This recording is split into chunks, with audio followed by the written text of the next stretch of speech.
ఈ విధంగా ఉండి మనం రావాలి, మనం వస్తే ఈ విధంగా ఉంది, నీకు ఇంకా న్యాయం చేస్తానని చెప్పని ఉంది.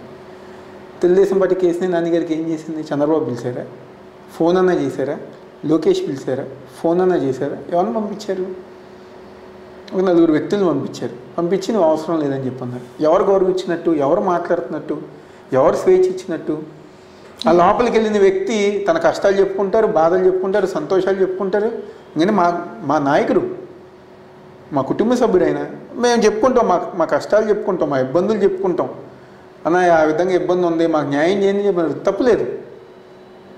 లేకపోతే ఇంకెవరన్నా పంపించి అదేందో ఇష్యూ చూడు అని చెప్పి మాకు ఏ రోజు చెప్పలేదు, ఎవరికీ చెప్పలేదే. డెఫినెట్గా ఏదైనా కాన్స్టిట్యూన్సీకి సంబంధించో లేకపోతే ఇంకేమైనా పనులు ఉన్నాయో డెఫినెట్గా ఆయన అధికారులకి వెంటనే చెప్తారు. ఫాలోఅప్ చేయించుకోవటం మన బాధ్యత. అలా ఈ నియోజకవర్గంలో మా మైనారిటీస్కి కళ షాదీఖానా. ఎందుకంటే షాదీఖానాలు అన్నీ గారు వెస్ట్ కాన్స్టిట్యున్సీలో ఎక్కువ ఉంటాయి. ఈస్ట్ కాన్స్టిట్యున్సీలో ఒక్క షాదీఖానా గారు లేదు. గతంలో తెలుగుదేశం వాళ్ళ గారు ఒక స్థలం చూసి అది ఆర్ఎన్బి కింద అని చెప్పని వదిలేశారు.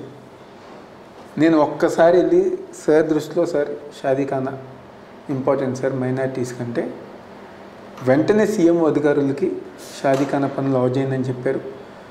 ఆర్ఎన్బి వాళ్ళు అబ్జెక్షన్ పెట్టారు, అది మా స్థలం అని నేను చెప్పాను. కాదు